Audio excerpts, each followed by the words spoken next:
세상을 살아가면서 근심하며 살기를 원하는 사람은 아무도 없습니다. 그러나 그럼에도 인간의 마음에는 끊임없는 근심이 자리를 잡고 있습니다. 그런데 그 근심이 우리 인간의 삶에 가져다주는 해악은 아주 심각합니다. 죄수를 고문할 때 그런 방법을 썼다 그래요. 머리 위에다가 물통을 얹어놓고 그 물통에서 물이 한 방울 한 방울 머리로 떨어지게 그렇게 조정을 해 놓는답니다. 그러면 처음에는 물방울 떨어지는 거, 머리로 떨어지는 거 아무렇지도 않지요.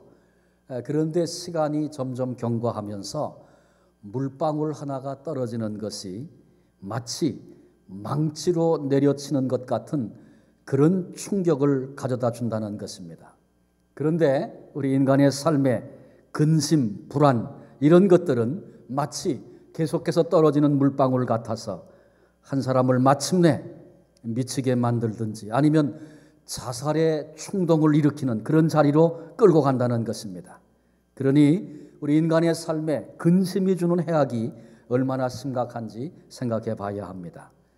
본문은 우리 예수님께서 제자들을 향해서 너희는 마음에 근심하지 말라 말씀하신 그런 그 부분을 우리가 같이 읽었습니다. 근심하지 않는 사람에게, 근심이 없는 사람에게 근심하지 말라 그렇게 말하는 법이 없습니다. 그러니 주님께서 근심하지 말라 지금 이 말씀을 하신 것을 보니까 제자들의 마음속에 근심이 가득한 것입니다. 본문의 배경은 우리가 이미 계속 살피고 있는 것처럼 최후의 만찬 목요일 저녁입니다. 제자들의 입장에서 보면 이 저녁이 굉장히 불안한 저녁입니다. 제자들은 가족을 다 떠나서 생업을 다 포기하고 고향을 등지고 예수님을 3년 동안 쫓고 따랐던 그런 사람들이었습니다. 예루살렘에 마지막 입성하면서 드디어 우리의 수고가, 우리의 희생이 열매를 맺는가 보다 그런 기대, 그런 생각을 할 즈음에 우리 주님은 난데없이 인자가 죽을 것이다 말씀하셨습니다. 뿐만 아니라 그것도 너희 중에 한 사람이 나를 팔아 내가 죽음의 다리로 갈 것이라 말씀하십니다. 뿐만 아니라 수제자였던 베드로를 향해서 내가 나를 3번 부인할 것이다. 뜻밖의 말씀을 많이 하셨습니다. 이때 이런 말씀들을 들으면서 제자들의 마음이 얼마나 불안했겠습니까? 본문 1절이 시작되면서 너희는 마음에 근심하지 말라 주님이 말씀하셨습니다. 이 말씀은 이렇게 불안하며 근심하고 있는 제자들에게 큰 위로의 말씀이 아닐 수 없습니다. 본문은 아주 짧지만 우리 주님께서 참 사랑이 많으신 분이다 깨닫게 되는 그런 대목입니다. 스승을 잃게 된다 이런 말씀을 자꾸 들으면서 이런 마음의 느낌을 받는 제자들 그 불안이 아마 굉장했을 것입니다. 모든 걸 다 걸고 주님을 따랐는데 주님이 죽다니 이게 도대체 무슨 말씀인가? 그러나 제자들의 배신을 받고 그리고 죽어야 하실 예수님의 입장에서 본다면 갈등과 불안, 예수님 속에 그게 더 크고 더 많지 않았겠는가 생각합니다. 그런데 놀랍게도 우리 주님은 내 내면에 있는 불안이나 갈등은 생각하지 않고 제자들의 근심과 걱정을 덜어주려고 애쓰시는 모습이 본문에 나타나 있습니다. 여기서 우리는 예수님의 깊은 사랑, 뜨거운 사랑을 엿보게 됩니다. 우리 주님은 항상 자신의 필요보다 남의 필요가 앞선 그래서 종의 모습으로 종의 삶을 사셨다는 사실을 또다시 느낄 수 있습니다. 우리 예수님께서 불안해하는 제자들 그들을 안정시키고 위로해 주시려고 이제 많은 말씀을 요한복음 14장에서 하셨습니다. 그 가운데 첫 말씀이 이제 근심하지 말라 이 말씀인데 근심 그 자체는 죄가 아닙니다. 인간에게 있어서 문제를 만나게 되면 근심이 생기는 것은 자연스러운 반응입니다. 근심이 마음에 떠오르는 것 그 자체는 인간이 막을 수도 없는 것입니다. 그렇다면 주님이 근심하지 말라 말씀하신 이 말씀의 의미는 무엇입니까? 이 말씀은 근심이 많은 우리들을 향해서 근심을 극복해야 한다 그렇게 지금 말씀하시는 것입니다. 그렇다면 어떻게 우리들이 근심을 극복할 수 있겠습니까? 주님은 세 가지의 집중함으로 근심을 극복하라고 말씀해 주셨습니다. 그 첫째가 하나님께 집중하라는 것입니다. 너희는 마음에 근심하지 말라. 하나님을 믿으니 또 나를 믿으라. 우리가 근심하지 말아야지. 근심하면 안 돼. 그래서 작정하고 애를 쓴다고 해서 근심이 없어지는 것은 결코 아닙니다.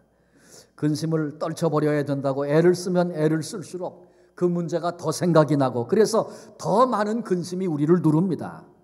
어떤 사람들은 근심을 잊어보려고 술을 마십니다.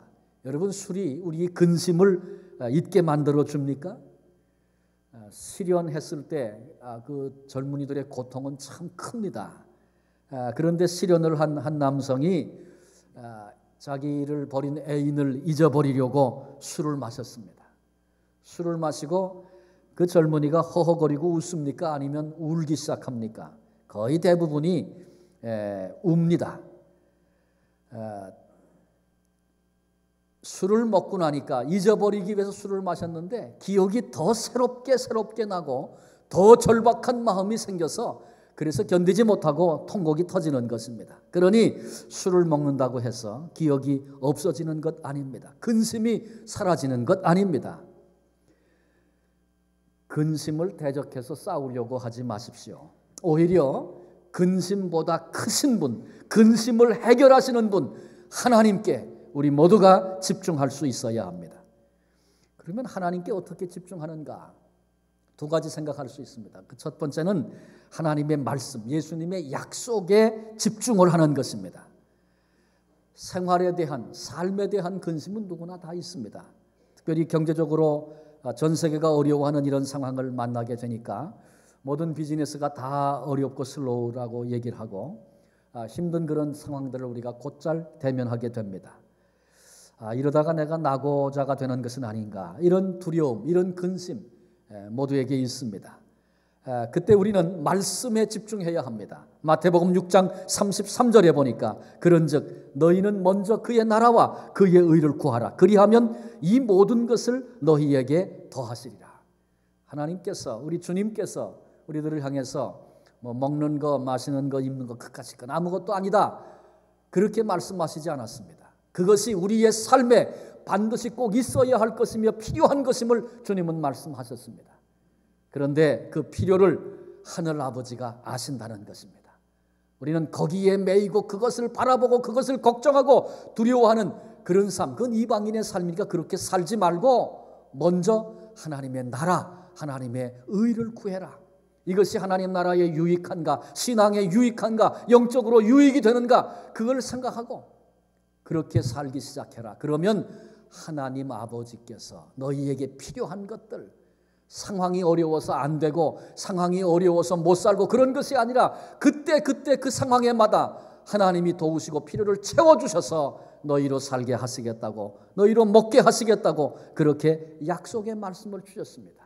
그러니 삶에 대한 두려움이 올 때 하나님의 말씀을 붙드는 건 너무나도 중요한 것입니다. 내가 지금 하나님의 뜻대로 살려고 하고 있는가? 그 나라와 그 의를 내가 마음에 품고 있는가? 이거 점검해보고 그거 분명하다면 하나님이 반드시 책임져 주신다. 하나님은 말씀하시고 그 말씀하신 바 그 일을 그대로 이루시는 분이시기 때문에 우리는 그 약속을 믿고 그 신실하심을 신뢰하고 그래서 더 이상 걱정하지 않고 두려워하지 않는 삶 살 수 있는 것입니다. 나는 뭐 깨닫고 헌신하고 그랬다 그러지만 아이들이 힘들면 어떻게 되는가 또 걱정합니다. 시편 37편 25절 26절에 보니까 내가 어려서부터 늙기까지 의인이 버림을 당하거나 그의 자손이 걸식함을 보지 못하였도다. 그는 종일토록 은혜를 베풀고 꾸어주니 그의 자손이 복을 받는도다.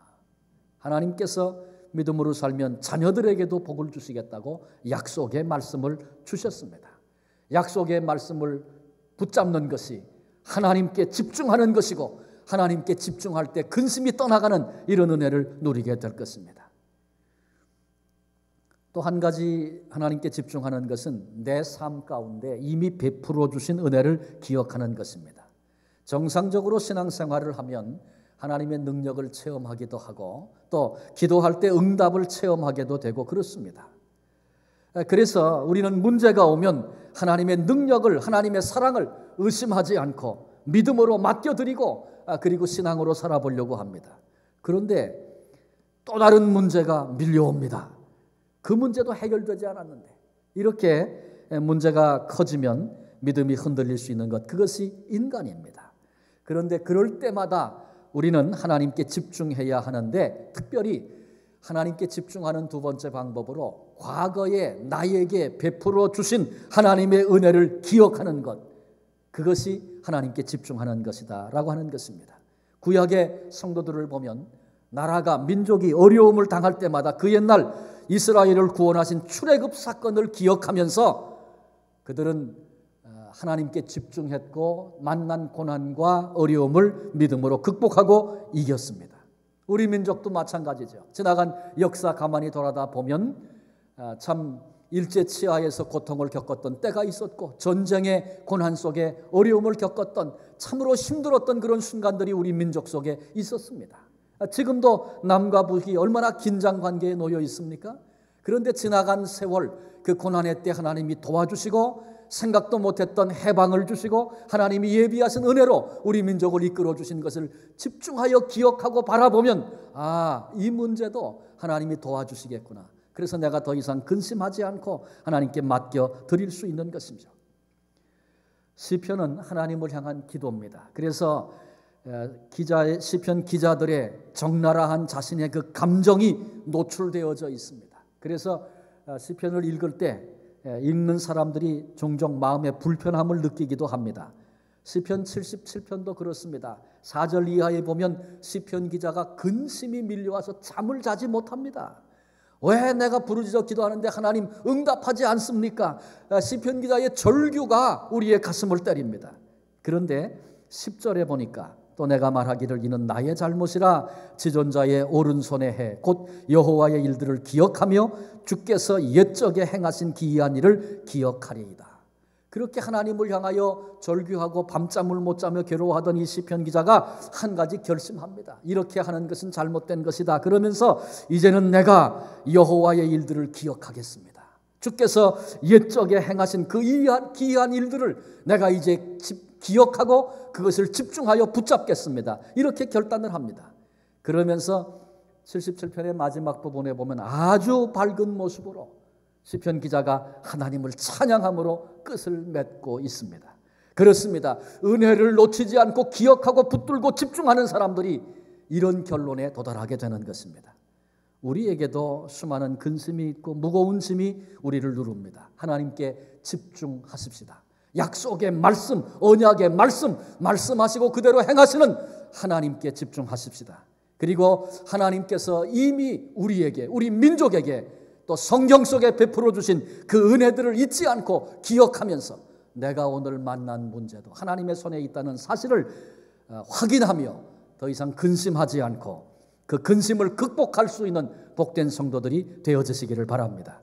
두 번째로 주님은 천국에 집중하라 그렇게 가르쳐 주셨습니다. 2절에 보니까 내 아버지 집에 거할 곳이 많도다. 그렇지 않으면 너희에게 일렀으리라. 근심하지 말라고 말씀하신 주님께서 아버지 집 천국에 대한 이야기로 이제 화제를 바꾸고 계십니다. 근데 천국을 주님이 소개하시는데 아버지 집이다 그렇게 말씀하셨어요. 천국을 아주 멋진 표현으로 주님이 설명을 해 주셨습니다. 우리 중에는 천국을 이렇게 이해하는 분들이 계십니다. 내가 좋은 일을 많이 해서 내 인격이 아름답게 변해서 상으로 갈 수 있는 곳이 천국이다 그렇게 생각합니다. 그런데 여러분, 우리가 아무리 변해도 천국에 들어갈 수 있을 정도로 우리 인격이 변할 수 없습니다.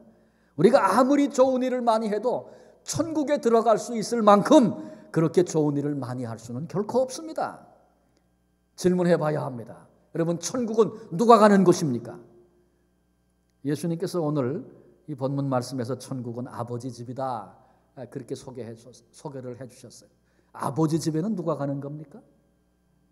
자식들이 가는 거예요. 그래요. 자녀들이 가는 곳이 아버지 집입니다. 그래서 우리 주님이 천국을 지금 소개하시면서 천국에 집중해야 한다고 말씀하시면서 아버지 집이라고 우리에게 지금 말씀하고 계신 것입니다. 자, 그러면 문제가 생기죠. 그러면 누가 하나님의 자녀냐? 누가 하나님의 자녀가 될 수 있는가? 자녀만 되면 우리가 뭐 훌륭한 일을 많이 하고 인격이 아름답게 변해서 그래서 천국에 가는 것이 아니고 자녀가 되면 갈 수 있다고 했는데, 그러면 누가 하나님의 자녀입니까? 요한복음 1장 12절은 이렇게 우리에게 말합니다. 영접하는 자, 곧 그 이름을 믿는 자들에게는 하나님의 자녀가 되는 권세를 주셨으니. 자녀되면 권세라고 말씀하고 있어요. 왜? 자녀되면 아버지 집에 가니까. 그건 권세입니다. 근데 그 권세는 누구에게? 영접하는 자. 예수 그리스도, 나를 위하여 내 죄 때문에 십자가에 죽으신 예수 그리스도를 나의 구주로 영접하는 자. 예수 그리스도의 그 이름을 믿는 자들에게는 하나님의 자녀가 되는 권세가 있다. 그렇게 말씀했어요. 여러분, 예수님을 나의 구주로 영접하셨습니까? 나를 위해 십자가에 죽으신 예수 그리스도 그 이름을 여러분 믿고 계십니까? 그렇다면 우리는 하나님의 자녀입니다. 어떤 이들은 자녀가 됐다는 것은 알고 시인해요. 그런데 그럼에도 천국 가는 건 자신이 없다. 그렇게 생각하는 분이 계십니다. 나 같은 사람까지 천국 가면 천국은 미어 터질 겁니다. 이렇게 생각해요. 그래도 내 주위에 보면 뭐 빠릿빠릿한 사람, 꽤 괜찮은 사람들이 있는데 그런 사람들은 갈 것 같지만 나 같은 사람이 다 가면 천국은 벌써 10,000원이 됐을 겁니다. 이렇게 생각하는 겁니다. 왜 그런 마음을 갖습니까? 여러분, 대학은 학생을 수용할 수 있는 능력이 제한이 되어 있습니다. 그래서 많은 사람이 다 대학에 들어오겠다고 하면 감당을 못합니다. 그래서 입학시험이라는 걸 보죠. 커트라인을 정해놓고 시험을 봐가지고 그 커트라인보다 점수가 좋으면 받아주고 합격시켜주고 대학에서 공부하게 하고, 커트라인보다 점수가 낮으면 떨어뜨려서 대학에 못 오게 합니다. 그래서 정원 관리를 이렇게 합니다. 우리가 캐나다에 이민 와 살고 있습니다만은 이민도 뭐 무조건 다 받는 게 아니에요. 그때마다 정책을 정해서 쿼터를 만듭니다. 그래서 그 쿼터 안에 어느 정도 받겠다 이번에. 그래서 그 쿼터가 다 차고 나면 말이죠, 이민이 지연되기도 하고 취소되기도 하고 그런 겁니다. 그래서 언제 정원제가 있는 것들은 이 땅의 모든 일들은 다 아마 그런 유의 일들이 많이 있어요. 그런 걸 우리가 경험해서 천국에 대한 생각도 그런 마음을 갖는 것입니다. 그러나 천국은 그런 곳이 아닙니다. 주님이 말씀하십니다. 내 아버지 집에는 있을 곳이, 거할 곳이 많도다. 너희들 걱정하지 말고 두려워하지 말라는 것입니다. 근데 왜 하필이면 우리 주님께서 이 천국에 대한 말씀을, 근심에 대한 얘기를 하면서 이 대목에서 지금 말씀을 하고 계신 것입니까? 지금 우리 주님은 근심에 눌려있는 제자들에게 그들의 관심과 시선을 천국으로 돌려야 한다고 지금 말씀하고 계신 것입니다.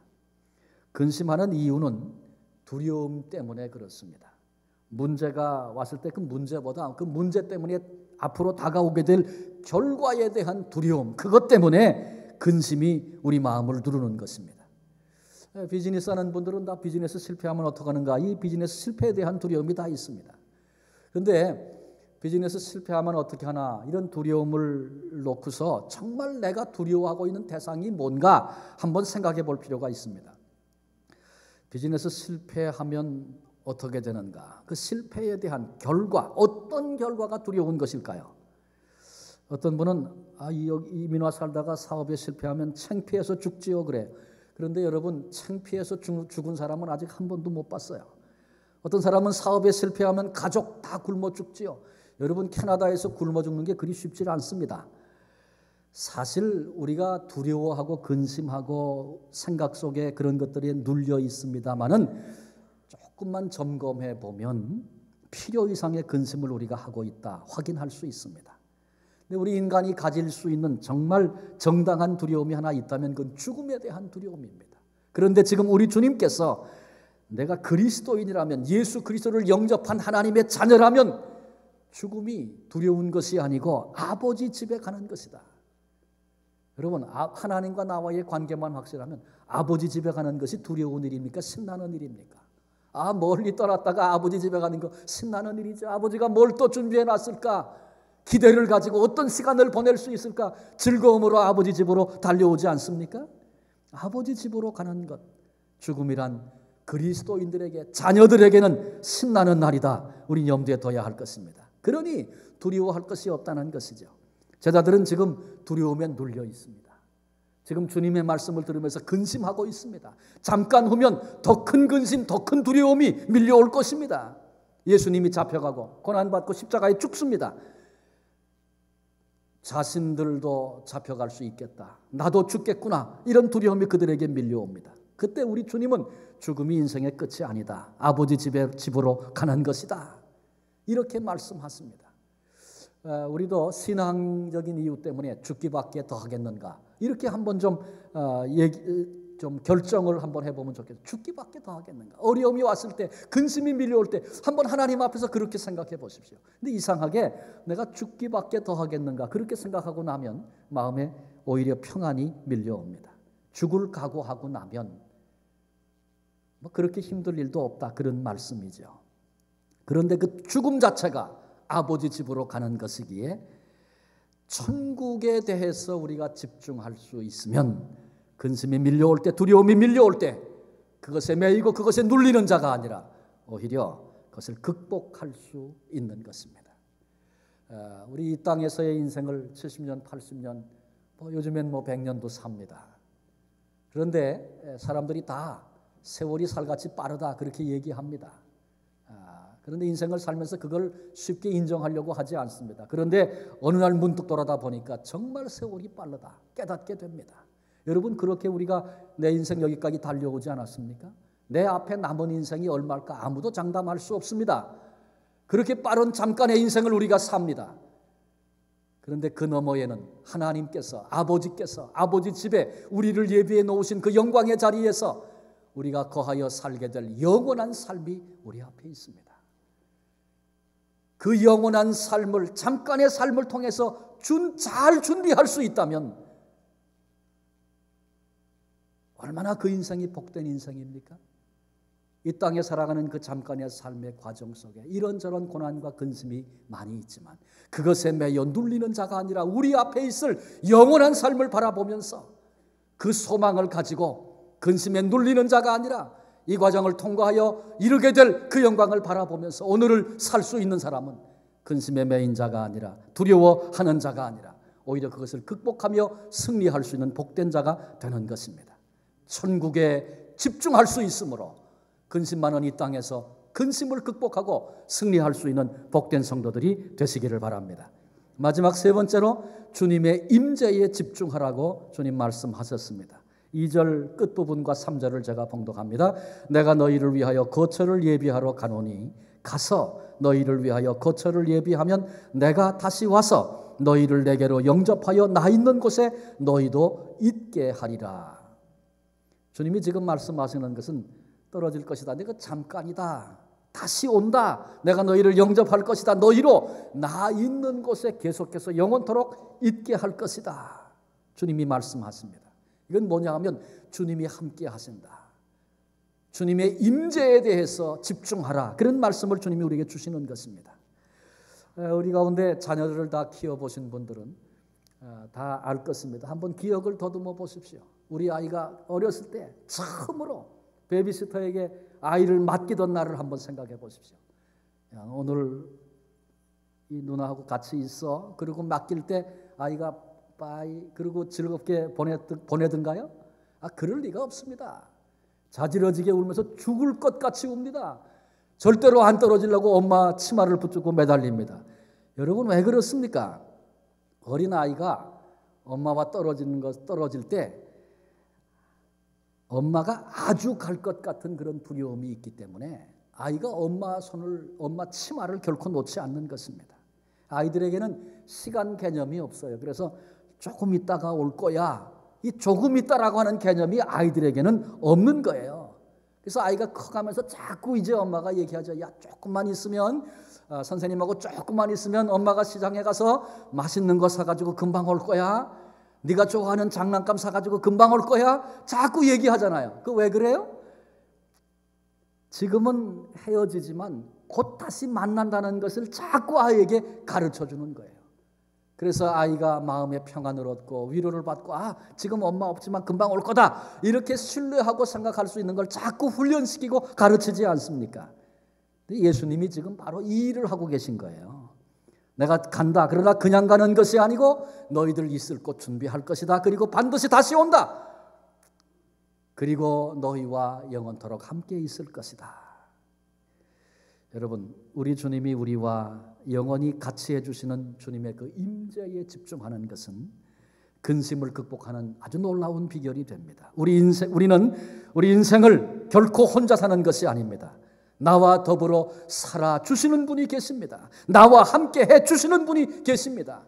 바로 우리 주님 예수 그리스도이십니다. 마태복음 28장 20절에 내가 세상 끝날까지 너희와 항상 함께 있으리라.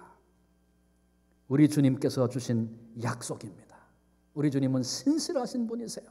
약속하신 것은 반드시 지키시는 분이세요.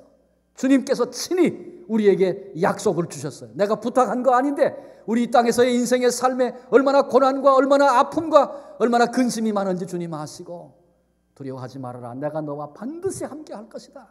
주님이 먼저 우리에게 그렇게 언약의 말씀을 주셨어요. 히브리서 13장 5절도 이렇게 말씀합니다. 내가 결코 너희를 버리지 아니하고 너희를 떠나지 아니하리라.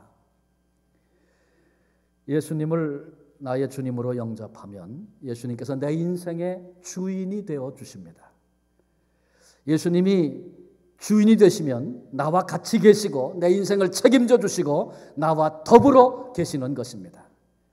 그런데 그 주님을 신뢰하고 믿고 산다는 것이 그렇게 쉽지만은 않은 것 같아요. 우리 인간에게 있어서. 왜? 우리 속에 불신앙의 요소가 많기 때문에 그렇습니다. 한 번은 예수님께서 배를 타고 제자들과 함께 갈릴리 바다 나가셨습니다. 굉장히 주님이 피곤하셨던 것 같아요. 이제 고물 뒤에서 베개를 베고 주님은 주무셨어요. 그리고 항해를 하던 중에 그만 무서운 풍랑이 일기 시작하고 파도가 치는데 바다에서 잔뼈가 굵었던 베드로와 그 다른 제자들 얼마나 노련하게 그 파도와 싸웠겠어요. 그런데 점점 파도가 커지고 도무지 우리의 힘으로는 감당할 수 없다는 죽음에 대한 두려움이 밀려올 만큼 이제는 다 끝났다고 더 이상 희망이 없다고 느껴질 만큼 거대한 세력 앞에 그들이 거꾸러졌습니다. 그리고 그 지경이 돼서야 비로소 예수님 생각이 났어요. 주님을 막 깨웠어요. 주님, 우리가 죽게 됐는데 어찌하여 돌아보지 않으십니까? 그렇게 말하면서 주님을 깨웠습니다. 주님께서 일어나시더니 하신 말씀이 어찌하여 믿음이 없느냐 그렇게 말씀하셨어요. 풍랑이 큰 게 문제가 아니고 파도가 무서운 게 문제가 아니고 너희 힘이 적은 게 문제가 아니고 어찌해서 너희가 믿음이 없느냐. 문제는 믿음이 없는 것이 문제라고 주님이 말씀하셨어요. 무슨 얘기입니까?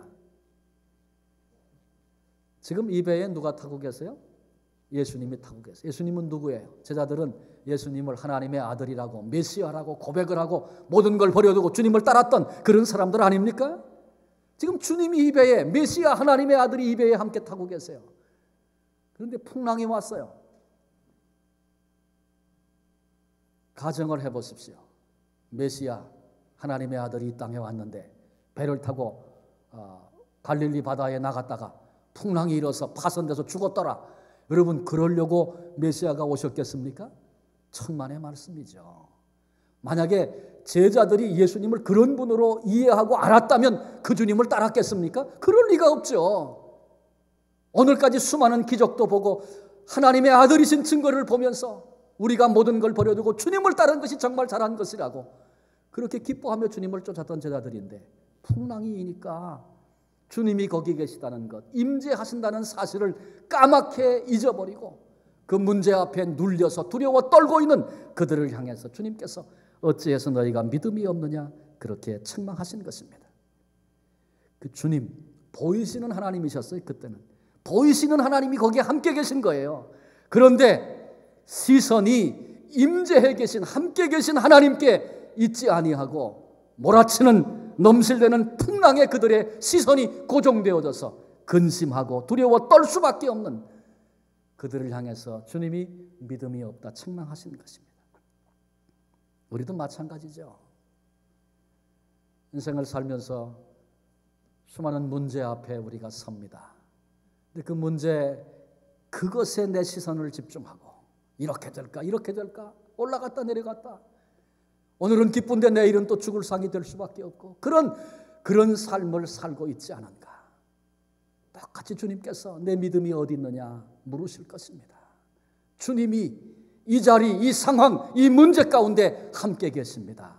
주님의 임재에 집중하고 우리 시선을 주님께 둘 수 있는 사람은 여전한 문제가 우리를 누르고 있지만 거기서도 찬송할 수 있고 주님의 인도와 이끄심을 기대하면서 어떻게 이 문제를 바꾸실 것인가 기대를 가지고 우리가 그 문제를 대할 수 있지 않겠습니까? 그런데 어떤 분들은 믿음을 오해합니다. 사실이 아닌 것을 사실로 믿는 것을 믿음이라고 생각합니다. 그래서 믿어드리는 것입니다. 이것은 믿음이 아니고 착각입니다. 믿음은 존재하지만 보이지 않는 것을 영적인 눈으로 보는 것입니다. 우리 주님이 약속하신 말씀을 여러분 기억하십니까? 두세 사람이라도 내 이름으로 모인 곳에 나도 그들 중에 있다. 주님이 약속하셨습니다. 기억하시죠? 처음 들으십니까? 오늘 우리가 여기 모여서 예배 드리는데 우리가 누구 이름으로 모였습니까? 목사 이름으로 모인 건 아니고요. 각각 내 이름으로 모인 건 아니고요. 그렇죠. 그런 거 아니죠. 우리가 여기 모인 것은 예수 그리스도의 이름으로 모인 것입니다. 근데 주님이 뭐라고 말씀하셨어요? 예수 그리스도의 이름으로 모인 그곳에 그 자리에 사람이 많든지 적든지 그거 개의치 아니하고 내가 그들 중에 함께 있겠다. 누구의 말씀이에요? 우리 주님의 말씀이세요. 그러면 이 자리에 주님이 계십니까? 아멘. 그렇죠. 근데 이것은 믿음의 사람만이 볼 수 있는 일입니다. 믿음의 사람만이. 우리 주님은 말씀하시고 그 일을 이루시는 분이세요. 그렇구나. 약속하신 대로 주님이 여기 계시구나. 이게 믿음의 눈으로 열려서 예배하는 사람은 말이죠. 예배에 임하는 태도나 자세나 찬송을 부를 때 이 찬송을 주님이 지금 받으시는구나. 기도를 드릴 때 이 기도를 주님이 받으시는구나. 주님의 임재를 아는 사람은 주님의 그 신실하심을 알고 여기 계신 주님을 믿음의 눈으로 보는 사람은 예배와 그 존재 자체가 달라질 수밖에 없는 것입니다. 그래요. 우리 주님께서 이 자리에 우리와 함께 계시면서 힘든 세상을 살아가는 성도 한 분 한 분 여러분의 마음을 위로도 해주시고 우리의 예배를, 우리의 찬양을, 우리의 기도를 받아주시는 것입니다. 예수님을 영접하면 그때부터는 인생의 주인이 내가 아니고 예수님이 내 인생의 주인이 됐습니다. 그렇게 되면 말이죠. 우리가 수지 맞는 거예요.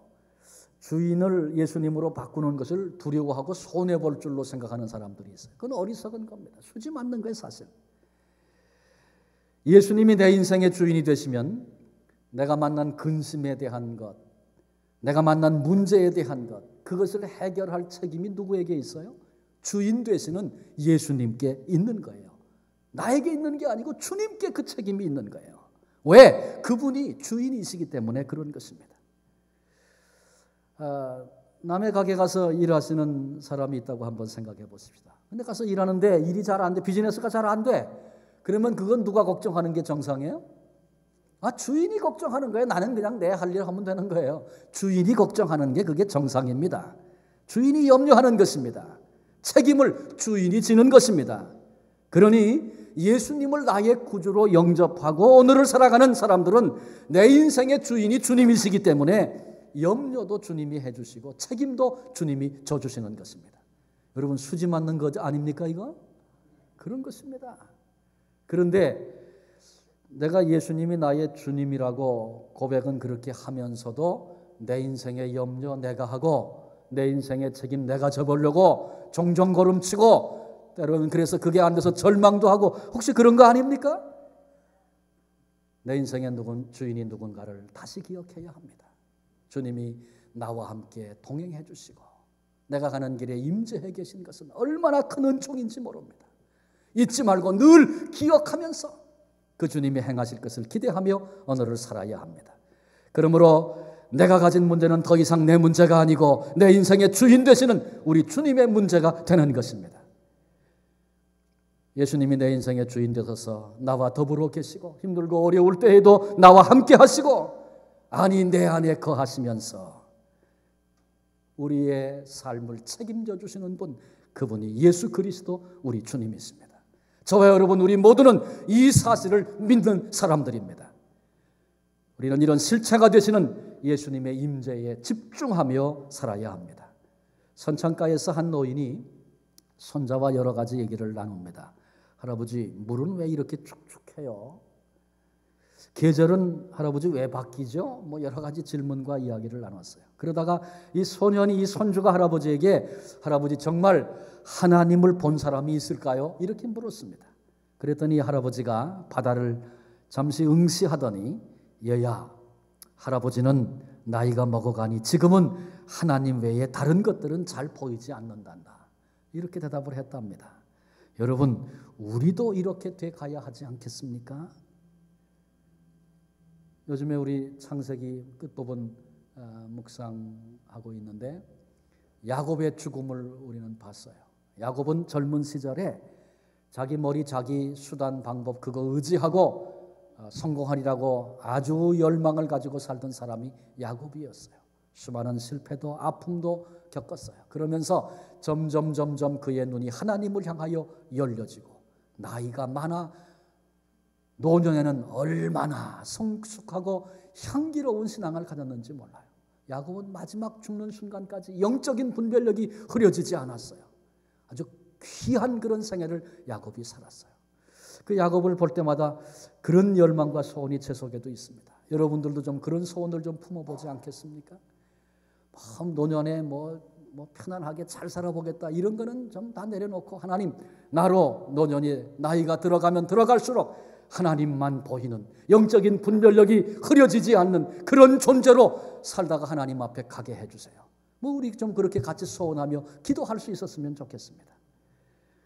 우리도 하나님 생각, 천국 생각, 예수님에 대한 생각, 세월이 흘러가면서 인생을 살아가면서 그 생각들이 점점 더 깊어지는 이런 은혜가 우리 모두에게 있어지시기를 바랍니다. 이제 말씀을 마치려고 합니다.